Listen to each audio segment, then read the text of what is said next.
let me just break it down. So the Nunes Memo is what the GOP was threatening to release, which was supposed to show all this malfeasance happening inside this investigation and showing people to be using, what the direct accusation was. Correct me if I'm wrong on this, Ron. The correct accusation was that they had these FISA warrants, which means they can spy on the Trump administration. And the accusation was they used the Steele dossier to get the warrants, the FISA court to sign off on these eavesdropping. The fact that there's a FISA court which meets in secret is bullshit anyway. Right away, like that, nobody that's what people's hair should be on fire about right away. There's a secret court. That's not a court. Then, by the way, that's that, which is why the FISA court signs off. They say almost on everything. So that aside, this specific case, they said they used the Steele dossier to present to the judge, and they didn't tell the judge a lot of mitigating. They did not identify it. They didn't say, well, this was actually opposition research. It was put together by a guy who is sworn to make sure Donald Trump doesn't become president. Which is paid for. It was paid for by opposition research, all that stuff. And by the way, that dossier is mostly bullshit that's been discredited, and the parts that haven't been discredited that are in there were already printed in newspapers before. So it was just a hack job, the dossier. And they used that to get the FISA warrant, and that's what they're saying. And there's lots more to it. So there's more to it because there's a lot of ins, a lot of outs, as the dude would say. There's lots of things, a lot of things connected, a lot of ins, a lot of outs. And so I mean the royal we. Here we go. Here's what the Washington Examiner put together: that the House Intelligence Committee they released the memo detailing alleged abuse. Hang on, by the FBI. Yeah, let me do this. Let me start it again. I was looking at the wrong thing. So that's the Nunes guy. There you go.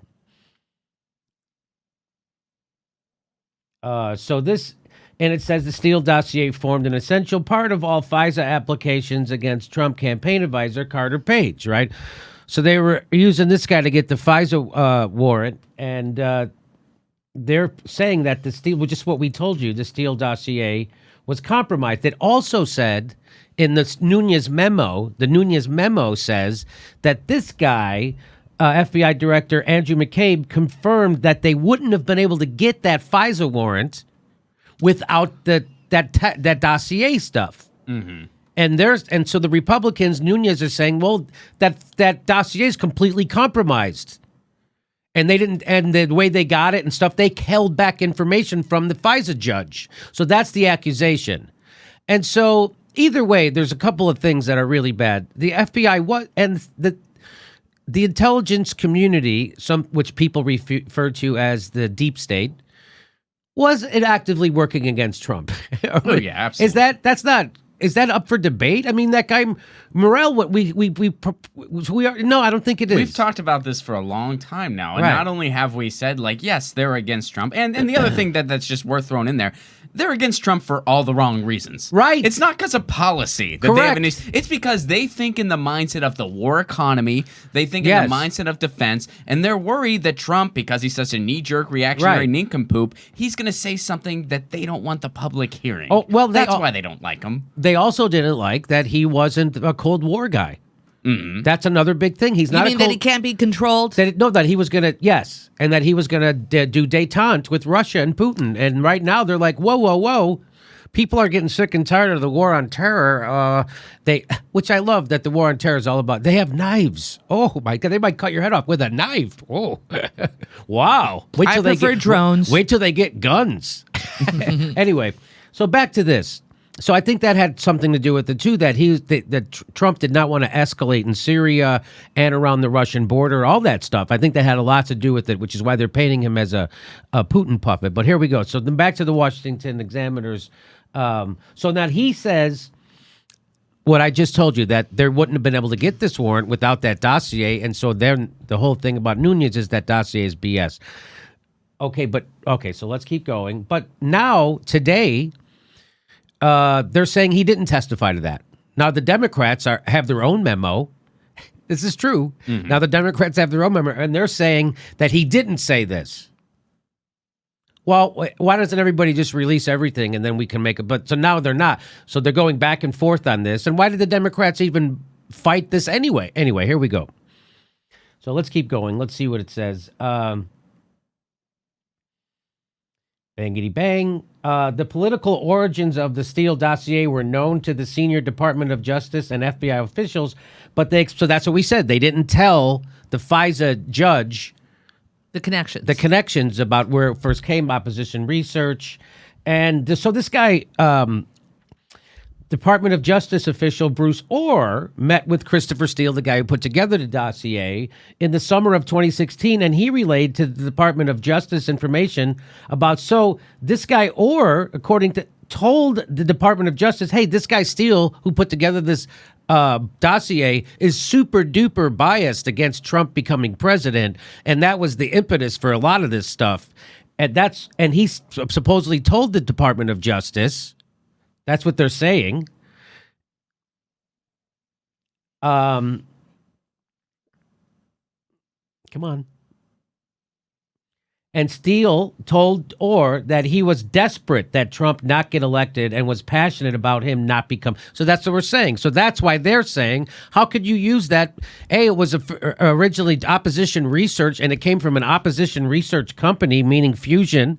So then President Trump released it. He released the memo. I don't think, is there any more to this video from the Examiner? Let me see.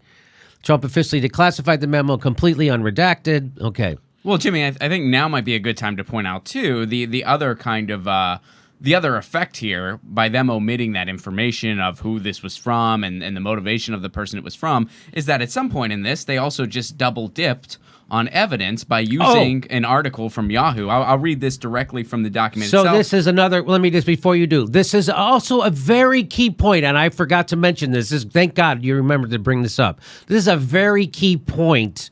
Go ahead, Ron. All right, so the Carter Page FISA, this is from the document itself. The Carter Page FISA application also cited extensively a September 23rd, 2016 Yahoo News article by Michael Isikoff, which focuses which focuses on Page's July 2016 trip to Moscow. This article does not corroborate the Steele dossier, because they were saying, well, this corroborates the dossier. Well, here's the thing. Who provided the information for this? Yes. Because it is derived from information leaked by Steele himself to Yahoo News. So let me just tell you what happened. So what Ron just read to you is exactly what Dick Cheney did with Judith Miller and the New York Times with the aluminum tubes, right? So if you don't know that story, I'll tell you very briefly. Dick Cheney would tell Judith Miller, who worked for the New York Times, that all this highly classified information about Saddam Hussein having these aluminum tubes that could produce weapons of mass destruction. It was all bullshit. But then Judith Miller would print it on the front page of the New York Times, and then Dick Cheney would go on Meet the Press and say, even the New York Times confirms this. So now they did the same thing here. Steele puts together this dossier, then leaks it to Michael Isikoff. He prints it in Yahoo News. The FBI then uses the Yahoo News report as corroborating evidence for the dossier, which is, thank God you doesn't remember. Work that way. That's not how that works. So that's the same bullshit that Dick Cheney did with the New York Times and Judith Miller to get us into a war. And now the FBI's doing the same thing to try to get a FISA warrant on Trump. So, and think about that. They've had this warrant for a long time and nothing yet. So people keep saying, wait for the investigation. We're waiting. Our prediction was always that Trump is a corrupt oligarch, just like everybody, So that's not what, and remember, that's not the original charge. The original charge was a Manchurian candidate. Not that he's corrupt in business. So that's the thing that they've been pushing forever, which people just take as fact now, by the way, that he's a Putin puppet. That's the original charge. So when people are going to start moving the goalposts and saying, see, he's corrupted business, that's not Everyone always admitted that. Everyone always agreed that was probably the case. Probably. So that's not what this is about, and don't let people do that. But that's a key part, that the FBI, they were doing exactly what the Dick Cheney did to get us into the Iraq War. They used the source, Christopher Steele, who said he will do anything to make sure Trump doesn't become president. He writes the dossier. He leaks it to the Yahoo News. The FBI takes the Yahoo News article as corroborating evidence to the FISA court. Doesn't tell the FISA court where Isikoff and Yahoo News got that information. Do you follow? I hope so. So that's super bullshit. Which to me that's a big fucking deal. A lot of people are saying that's not.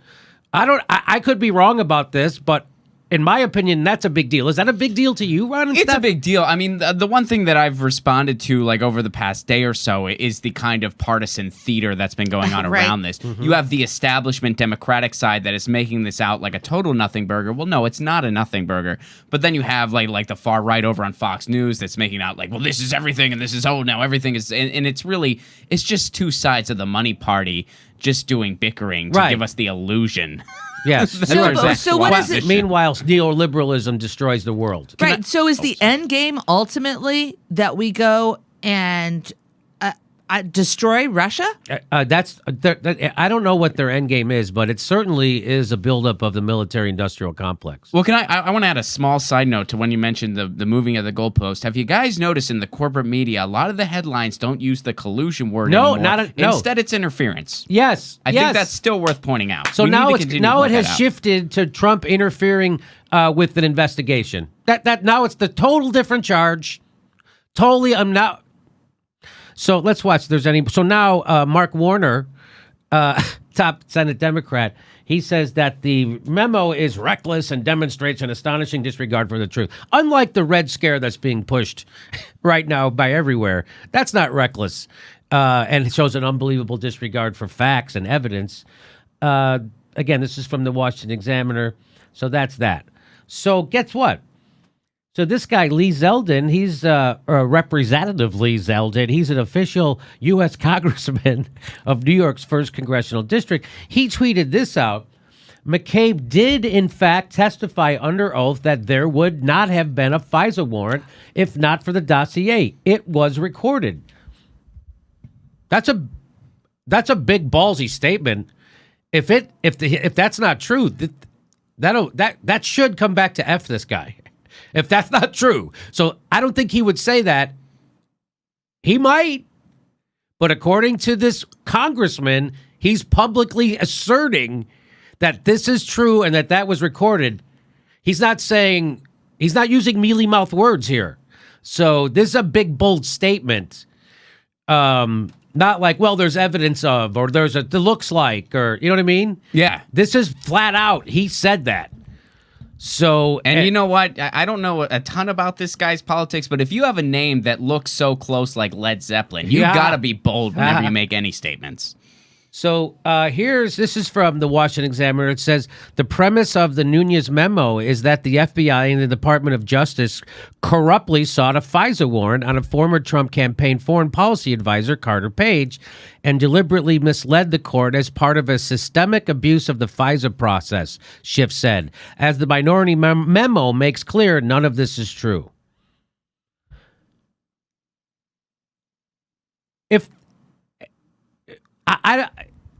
Again, Ron, I guess I'm missing something, because it seems to me that is true. Mm-hmm. That when the FBI presented to the FISA court judge the corroborating evidence to back up the dossier, which was a Yahoo News article, which came from the frickin' guy who wrote the dossier, and they don't tell the guy, that is exactly what that is. Mm-hmm. So this is the Democratic, and that's a big deal. Now, lots of other people say that's not a big deal. Like, well, here's what Glenn Green. Oh, I'm sorry, did I cut you off? Well, no, I was just going to say this is a prime example of what we were just mentioning about, the Democratic establishment side trying to write this off as a nothing burger on two sides of the partisan hackery. Yeah. So why would they object to this so much? Mm-hmm. So the key lesson from this is what Glenn Greenwald says. And he's a smarty pants guy, and he's right just about most of the time. I have yet to see when he wasn't. The key lesson from the Nunes Memo is one that should be applied in all cases. It was supposedly the lesson of Vietnam and Iraq. Assertions from self-interested government officials unaccompanied by corroborating evidence should not be assumed to be true. Well, that's certainly, I don't know if that's the key lesson.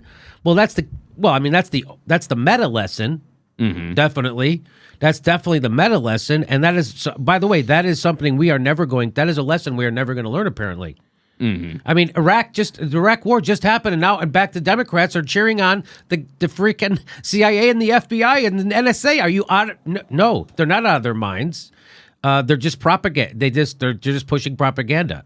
Well, and I'll be honest too, Jimmy. Going back to the thing we just covered. Whenever I see Adam Schiff's name, I have a hard time not just shutting down. Yeah, me too. I mean, that guy has gotten so deep into all this to the point, and you know, he's local here in the Los Angeles area. I know him. I met him. I feel like calling that office every day and be like, you know, you owe the people in your community a little more diversity in the type of stuff you're working on. This is all you're doing. Russiagate, Russiagate, Russiagate, Russiagate. And That's for it. what purpose? Mm-hmm. How does it make my life better in California for him to be pursuing this?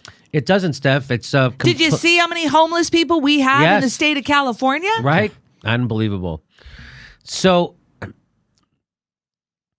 the Democrats kept saying that you shouldn't release this memo because it's going to hurt security, which is the same thing they said about Chelsea Manning and Edward Snowden. It turns out it didn't. So I'm always suspect whenever someone has that charge of this is going to hurt security, this information you release. Turns out nothing in there hurt security. Nothing. Right? So the Democrats were so again, do you understand how it hurt? This is why you oppose Trump on policy. Because this discredits everybody and people. That's why half the country doesn't fucking vote. Do you get this? Is why half the country doesn't vote. Do you get this right now? What? So the whole idea to me is I'm just sitting here and I'm going, okay, wait a minute. Everybody's so worried about Donald Trump, and you've said this again and again and again, but they all voted except 5 Democrats to increase the military budget by $80 billion. Yes. And they gave him and they increased his unlimited spying power so he can now spy on his enemies. If he's really a Putin puppet, why would you let Trump be able to spy on his enemies Anyway, so let's go one more. Glenn Greenwald then says this. The FBI and many Democrats insisted vehemently that the release of the Nunes Memo would endanger national security. Now that we've all read it, is there anyone who believes that this argument was even remotely true or honest? Yeah, there are some people still saying that. Yeah, there's lots. In fact, lots.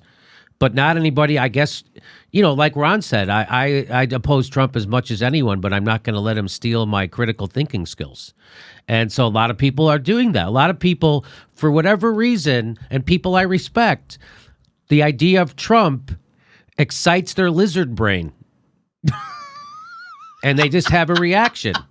Right? No, that is literally because I met them in that. I met them in that line outside of Romans. I met a lot of people like that. So the idea of Trump excites their lizard brain. The fear said, and you don't think correctly. And then you just do confirmation bias and you grab evidence that, yes, he's the worst. Yes, this is the problem. He's the problem. He's the problem. He's the problem.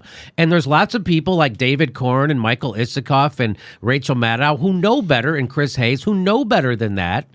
Yet they still do this because it's profitable, because they're hacks.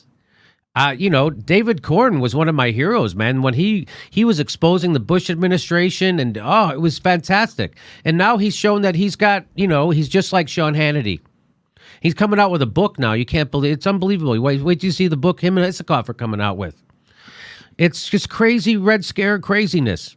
Well, and that's why somebody asked me. They were like, "Well, why don't you think like MSNBC and CNN don't they have an incentive to kind of highlight this memo just for clickbait's sake and just for ratings' sake?" And actually, no, they don't. And the reason they don't is because they're really milking the Russiagate thing, and this diminishes that. So that's why. That's why. So Stephanie Chateau wanted to thank you for breaking it down right now, the memo. I'm doing as best I can. So this, and you know what? It's confusing to me. So it's got to be super confusing to normal people. That's why, again, this is why half the country doesn't vote. So here get this though. So this, look, I'm saying that to me, this shows again that the deep state, or as some people call it, the intelligence community, is rogue. And they actually control the president, just like Chuck Schumer. Remember when Chuck Schumer said, I wouldn't mess with the intelligence community, a.k.a. the deep state? He said this to Rachel Maddow. I wouldn't mess with the intelligence community because they have 6 ways to Sunday to mess with you. He was saying that about if the president shouldn't go against them. The president. So that's scary. That means that the president doesn't control the intelligence community, and he should fear them. That they actually, if they disagree with the president's policy, they're going to screw the president until he changes their policy to fit the... That's what Chuck Schumer was saying. And by the way, he was okay with it because it's Trump. Now, Dennis Kucinich reported on my other show, stated on our show, that the deep state, the intelligence community, undermined Barack Obama's information sharing agreement he had set up with the Russians in Syria. This was in the October of 2016, I believe, if I have the date right. And they then undermined it, where the United States then bombed a bunch of Syrian soldiers, and that deal was off because they didn't want us getting along. They have an agenda. This is what Dennis Kucinich reported on my show. So he's saying this is a scary situation. He's ringing the warning bells that we now have the tail wagging the dog, that the intelligence community, the CIA, FBI, and NSA, now controls the presidency. Maybe it's been that way all along. So here's Glenn Greenwald. Get this. He says CIA official warns that the permanent security state agencies in the United States are more powerful than the elected president and will easily win a war with him. And he's probably right. But remember that Chuck Schumer issued the same warning a year ago. So now watch this. So to me, this is what all this says, the memo and all this stuff. That, to me, why it's a little bit more important than what maybe some people are saying, like Jeremy Scahill and stuff like that. I think it's a little more, I do. Maybe I'm wrong. Again, I'm just telling you what it looks like to me. And what does it look? Here, let's play this guy and then we'll come back. Here, watch this. Is talking about basically corruption at the FBI today, but we oppose the leadership. The workforce is going to look at this and say, this is an attack on our ability to conduct an investigation with... He's saying the work, meaning the FBI, is going to say, this is what he's saying. The FBI is going to say, this is an attack on our ability to conduct an investigation. Integrity. There's hundreds of agents and analysts working on this investigation. It's not just Christopher Wray, the FBI director. So the FBI people, I'm going to tell you, are ticked. And they're going to be saying, I guarantee it, you think you can push us off this because you can try to intimidate the director? You better think again, Mr. President. You've been around for 13 months. We've been around since 1908. I know how this game is going to be played. We're going to win. That's the FBI. That guy is saying the FBI is telling the president, we're going to win. What? They're supposed to work for the president. Remember what Glenn, it's what Glenn says. CIA official warns that the permanent security state agencies in the U.S. are more powerful than the elected president. That is what he just said, isn't it? Mm-hmm. Yes. We've been around since 1908. We're going to win. You come and go. We're the permanent surveillance state, or he calls it the security state. And they will easily win a war. We're going to win this war. You better be afraid of us. This doesn't raise anybody's hair on fire. This doesn't make anybody go crazy. It does me. Apparently, Glenn Greenwald gets it. Well, and he's saying it so publicly, too. Yes. He's not saying, like, he's not even playing his cards close to his chest, right? Like, he's not doing that. Like, I can't get over just, like, hubris. I don't know. Like, he's able to say this. He doesn't care who hears it. No. Even Chuck Schumer. So, look, so there's this. So then Jeremy Scahill's, this is what he said. Mm-hmm. The memo doesn't come close to saying what Hannity and company wanted to say. I don't know. I haven't been watching Hannity, so I don't know what they wanted to say. Do you know what they wanted to say? Yeah, I mean, I think what his tweet is getting at is it's more like he's kind of talking about the partisan hackery, and that part I'm in agreement with. Well, so he says it's clearly it clearly is cherry picked It is also laughable, as the Democrats and the FBI allege, that this memo harms national security. What a shit show of dishonesty across the board. I agree with that. I agree with the second half. But the first half, I don't know what Hannity was saying. And yeah, it is clearly cherry-picked. But that one piece of information about, I mean, that is correct. I'm not misreporting that, am I? That the FBI did not tell the FISA judge that the Yahoo News article that Michael Isikoff wrote actually was leaked to him by Steele, the same guy who wrote the dossier. So you can't use that. That actually did happen. So that actually is a little bit worse than what this tweet lets on, as far as I'm concerned. And I don't know, Jeremy Scales he's a super dude. He's got everything right too. So I guess that's why I keep questioning, what am I missing here? Well, I think there's a big picture thing here too, that the people that are trying to just write this off, I don't actually think that's what Jeremy's doing, but the people that are completely writing this off, like, well, do you blame the intelligence? I mean, Richard Painter had a tweet. He's like, well, do you blame the intelligence? Like, they don't like Trump, so that means they can't. It's like, yeah, but do you think the intelligence communities would ever want to see an actual peace candidate become president? So you think they wouldn't do the exact same thing if there was a peace candidate? And if you are an anti-war person, are you okay with this just because you don't like Trump? That makes zero sense. I don't like Trump either, but that approach makes zero sense. So they can just say easily, which they've already done, that Bernie Sanders was some kind of a Russian tool. They've made that accusation that the people who like Bernie were there because of Russia's influence and stuff like that. So what's to say the next time Bernie gets close, they're going to go, hey, we can't let this guy, because they're Russia with Bernie, which is the classic, by the way. Whoever is furthest to the left gets smeared as being a red. And so what's to stop them from doing this to someone else? This is undermining democracy. That's not supposed to happen. So that's why I think this is. So again, there's one more. So underneath, this guy says, Jeremy, a serious non-troll question. You are critical of both sides. Do you think that is effective? Don't you need a side to have a base? Which I think is stupid. Picking both sides of a Democrat, Republican. That he's, hey, why are you? But I think the deep state isn't picking a side. They're just for themselves. Yeah. Well, this guy says, serious answer. The job of a journalist isn't to feed information that is beneficial to one side. You're thinking of a press secretary. Yeah. Nice work, Scotty. Yeah, exactly. So I do the same thing. In fact, I think it's more important, in a sense, to report on the malfeasance on what they consider to be a lefty party, because that's a complete fraud. They're not. They're a right-wing party, the Democrats, and the Republicans are a further right party. So they're not a fraud. They actually say they're right-wing. The Democrats don't.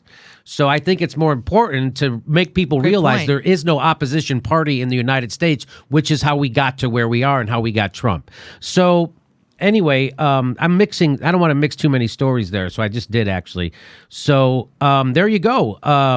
That should scare everybody. What Chuck Schumer said should scare everybody, I think. And I think that the FBI lying to the FISA court, and yes, and Nunes cherry-picked and embellished, and the Democrats lied when they said it would hurt national security, and now the Democrats, this is all over nothing. This is over pretend. This is over the establishment's unwillingness to examine the system that gave us Trump. That's what all this is about. The system's unwillingness to examine itself and how it gave, this is the establishment's unwillingness to examine the system that gave us Trump, which is the neoliberal system. And that's what's not happening. That's what David Corn and Chris Hayes and Rachel Maddow, that's what they're not doing. They're not examining the system and dismantling the system that gave us Trump. They're just ignoring it and pushing a red propaganda because it gets clicks and sells books. They're coming out with a book pretty soon, David Corn and Michael Isikoff. And, just like that guy, Michael Wolff, who got kicked off the Morning Micah show. So I hope this explains more about the memo. We'll talk more about it. Can you play that clip one more time? This one right here? Okay? Sure. Yeah, I'll play it. So talking about basically corruption at the FBI today, but we oppose the leadership. The workforce is going to look at this and say, this is an attack on our ability to conduct an investigation with integrity. There's hundreds of agents and analysts working on this investigation. It's not just Christopher Wray, the FBI director. So the FBI people, I'm going to tell you, are ticked. And they're going to be saying, I guarantee it, you think you can push us off this because you can try to intimidate the director? You better think again, Mr. President. You've been around for 13 months. We've been around since 1908. I know how this game is going to be played. We're going to win. Okay, so I told you a lot of things about how they don't want, when I say they, I mean Google and YouTube, for whatever reason, are unsubscribing people from shows like this, right? And so you have to stay on it. And they say they're just getting rid of dormant accounts, but it doesn't seem that that's the case because people, today, someone said, hey, I was 4 times I was unsubscribed from your show. So obviously active viewers of the show are being unsubscribed, and everybody has different theories about why that's happening, but it's happening. So I have to ask you to please make sure you're subscribed when you watch this video. Just make sure and then click that bell so you get notices whenever we drop a video. Even though they don't always notify you, it still helps to do that. And if you can come see us, we're in San Diego on February 24th. That's a Saturday night in San Diego, February 24th, 2018. We'll see you in Austin, Texas, March 25th. Thanks for your support.